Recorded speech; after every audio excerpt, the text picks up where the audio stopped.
ছোটখাটো পথ নয়, জান্নাত 7 আসমানের উপরে, সিদরাতুল মুনতাহা থেকে জান্নাতের সীমানা শুরু।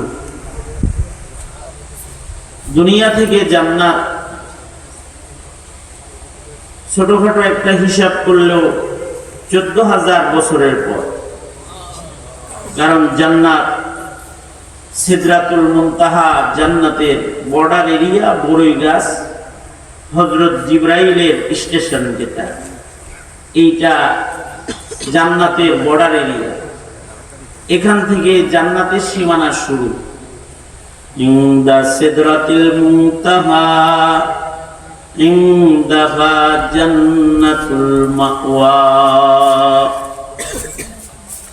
সিদরাতুল মুনতাহার কাছে হলো জান্নাত, জান্নাতুল মাওয়া যেটা সিদরাতুল মুনতাহার কাছে লাগানো। জান্নাত তো সিদরাতুল মুনতাহার উপরে। সিদরাতুল মুনতাহা জমিন থেকে কত দূর?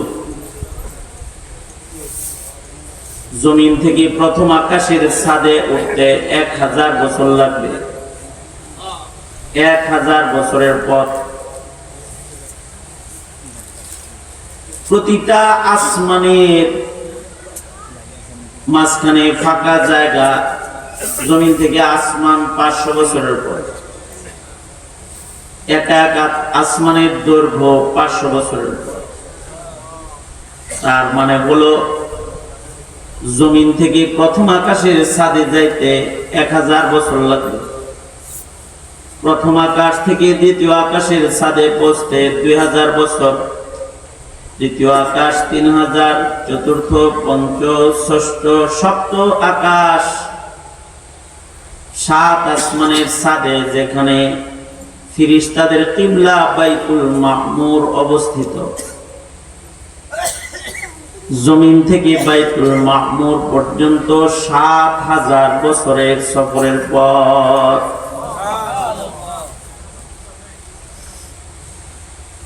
বাইতুল মামুর ফেরেশতাদের কিবলা, এটা আসমানের মিডল পয়েন্টে। আমাদের কাবা যেমন জমিনের মিডলে, বাইতুল মামুরটা আসমানের মিডলে।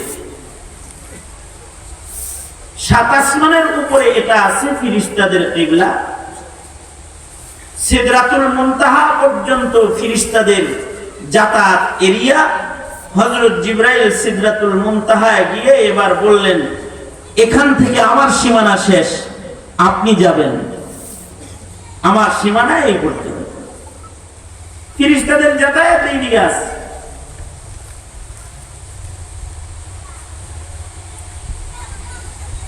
ফেরেশতাদের কিবলা হলো বাইতুল মামুর।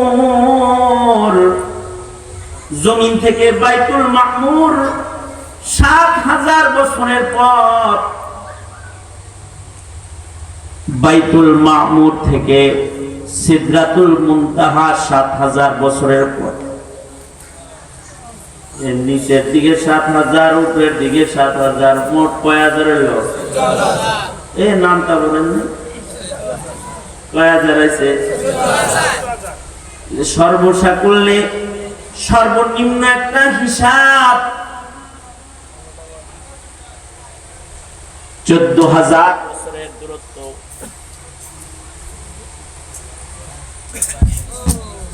জমিন থেকে এদিকে চলে আসো।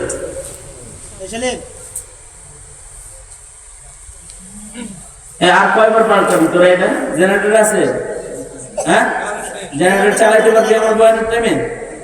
যদি জেনারেটর চালাস আমি বয়ান করবো না। বন্ধ করার দরকার না, চালু রাখো। তেল কিনে নিয়ে জেনারেটর চালা।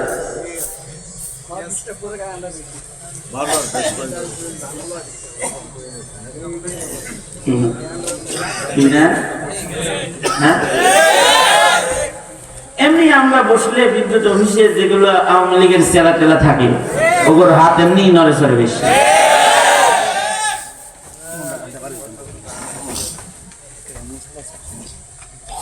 আমাদের তসবিহ আওয়ামী লীগ সব জায়গায় নিজের লোক বসায় খেয়ে গেছে। চাকরিতেও তো কিছু সময় লাগবে। এরপরেও আবার বিদআতি তাআতি আর যত প্রকার আছে, এদের কেউ যদি থাকে তাহলে বলবে যে আইয়ুব সাহেব করতে যত ডিস্টার্ব এখানে করতে থাক। ঠিক আছে না? অবশ্য আমি কোনো রাজনীতি করতে আসিনি, ওয়াজ মাহফিল রাজনীতির জায়গা না। কারোর ভোট চাইতেও আসি নাই, কারোর ভোট কাটতেও আসি নাই। আসছি দিনই কথা বলতে। দিনই কথা বললে রাজনীতি যারা করে কুফরি রাজনীতি ওদের গায়ে লাগে, এটা মৌলবীর দোষ না, এটা ওর পুরা কপাল যে ওরা কুফরি রাজনীতি করে।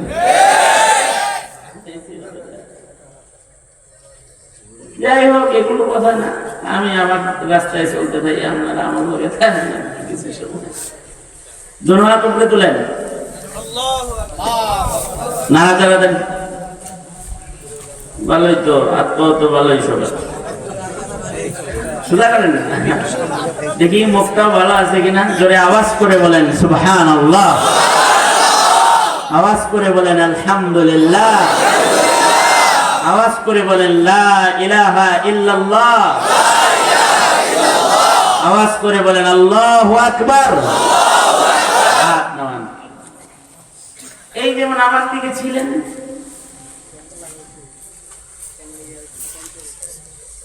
অল্প কিছু সময় শুধু আমার লগেই থাকে, অন্য কোনো দিকে নামনেও আমার লগে থাকে, ঠিক আছে?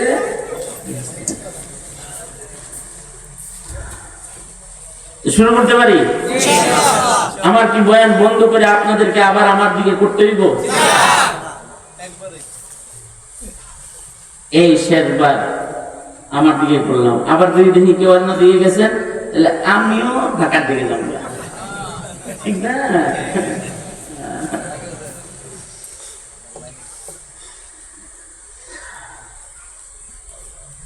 তাহলে জমিন থেকে জান্নাত কি কাছের পথ না দূরের পথ?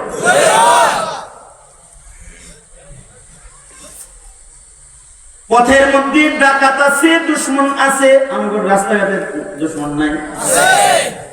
জান্নাতের পথেও দুশমন আছে। জমিন থেকে জান্নাত পর্যন্ত যেছে দুশমন আছে, দুশমন। দুশমনের খপ্পরে যদি কেউ পড়ে যায় তাহলে তার জান্নাতে যাওয়া বাদ, জান্নাতে সে পৌঁছতে পারবে না। এজন্য দুশমন থেকে নিরাপদে চলতে হবে।